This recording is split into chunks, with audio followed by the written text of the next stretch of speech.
What's up, sports to the bone family? What's up? What's up? A blessed Sunday morning to you all, and welcome back to another video. Hope you guys are doing okay. All right, coming up in this one, my viewers and subscribers, we see a report coming out of India that the India white ball team is set to tour the Caribbean later on this year. So we're going to talk about that. We also see where former New Zealand captain, Daniel Vittori, he is saying that he's seen shades of the universe boss Chris Gayle in the IPL. We're going to talk about the player that he's actually referring to, and we're going to talk about Alzarri Joseph. Man seems to be bowling some rapid deliveries over there, man. Yeah, I think he clocked even 150 at one point in time. So we're going to zoom in at those stories. Remember to hit that subscribe button before you leave, and also turn on the post notification bell, leave a like, and drop a comment.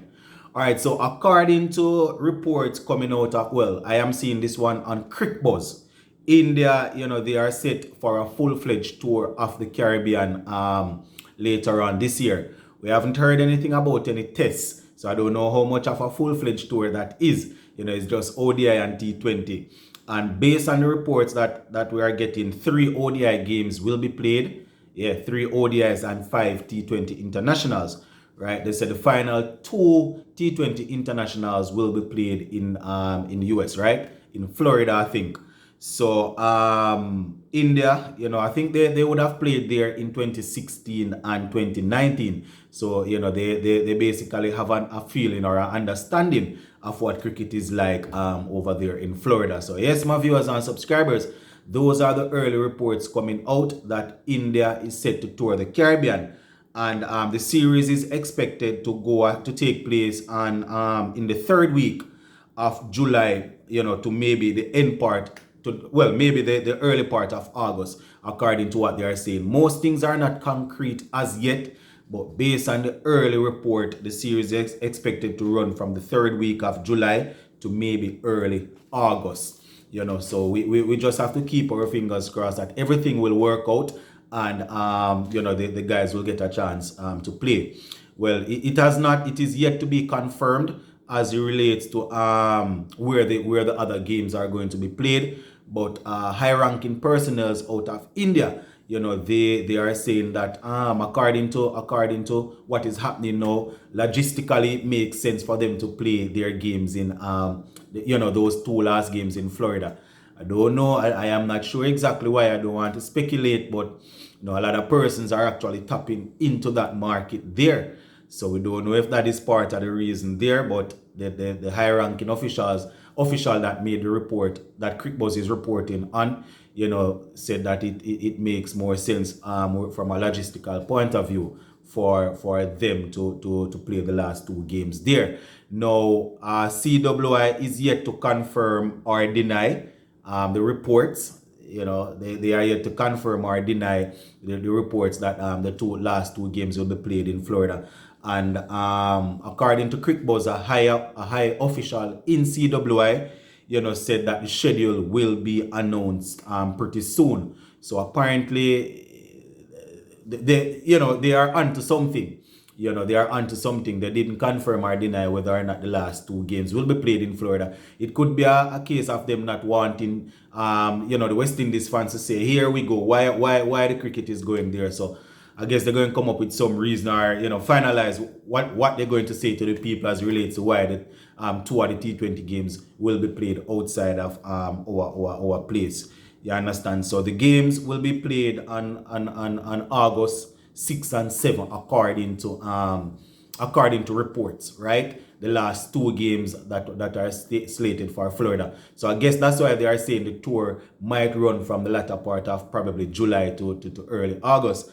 And the series is expected to finish in time for the West Indies players to return home to take part in the CPL. So far, most things are lining up.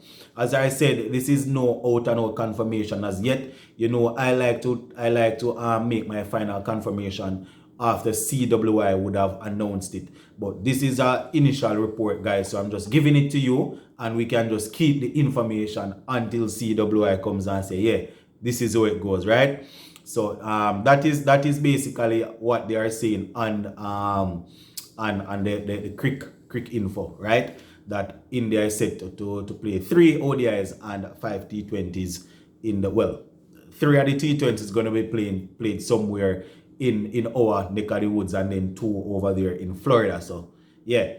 All right, so moving on to the next story, where Daniel Vittori is saying that he's seen shades of the universe boss Christopher Henry Gale in a particular player, right? He was actually doing an interview, and he said that I think he's the opener for Sunrisers Hyderabad, Sharma, right? Not Rohit Sharma, Sharma. He's saying that the specialist batsman somewhat reminds him of Chris Gale, and funny enough, he's doing extremely well so far this season. You understand? He has been very, very good. I think the last game that he played, he was especially brutal against somebody like a Rashid Khan. I think it was Rashid Khan that he played some illustrious shots against. I think he scored 65 or 42 in that game. And Vittori is quoted as saying, and I quote, "I think Chris Gale and Suresh Raina have had similar results against these sort of bowlers, and it's because of the way in which they play." So funny enough, I was actually looking at this youngster, and I was saying that he's pretty aggressive. He looks good, and he's being very consistent. I didn't really like him to Chris Gale or anything, so I'm not saying that I thought of the same thing as Daniel Vittori. I didn't think of any such thing. I was just saying that this young man is really, really consistent, and I think he's about 21, and he has scored 285 runs so far in 8 innings. So he's doing his thing. I think he has a couple of half centuries and some 30s. So going to be very, very interesting to see how his career continues. And he's scoring at an average of 35.63 and a strike rate of 131.4. So he's doing his thing. So Vittori is saying that, and I quote, he has some shades of Chris Gale in him, and he's looking forward to see him dominating the scene. So yeah, that is the Daniel Vittori part that I wanted to share with you guys. All right, so Alzarri Joseph, now my viewers and subscribers, I was actually reading something the other day, and I saw a picture along with some information coming up. Well, I know that regularly Alzarri clocks his 140s, mid to high 140s, but I didn't actually see him go to 150. But according to reports coming out in one game, he was bowling high 140s, and then he was clocked at a top speed of 150. Yeah, man. I actually put it on the thumbnail there where you can see the picture. Man actually clocked 150s, my viewers and subscribers. So that is something good. That is something good. If he can reach that level of pace, maintain it, and keep a good line and length, then that would be very good. Because we don't really have anybody bowling 150s for us in Test or ODI right now. 140s, yes.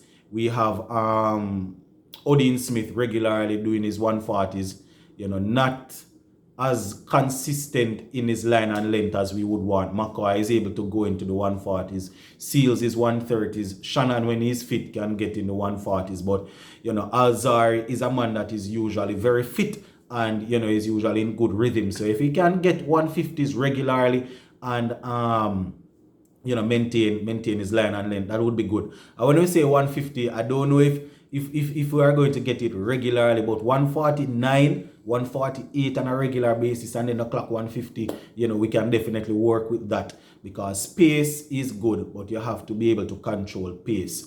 You understand? So yeah, that is basically what I had to say about Alzarri Joseph. He's playing regularly for his team over there in the IPL, giving away runs, yes, but he's taking a 1 wicket and a 2 wickets here and there. So hopefully, the amount of runs that is being scored off him will go down, seeing that he's getting more experience as relates to the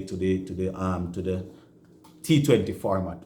Now, we just want to touch on the Ben Stokes story a little bit. As we know, he has been appointed, and I was reading something that Nasser Hussain had to say and he was advising Ben Stokes to make sure that he captain based off his gut feeling, and try not to let too many entities become involved. He was saying that when Joe Root was captain, that is something that affected the team, not only players on the field, but outside influence people that should not be captaining. They had too much say in what should be done.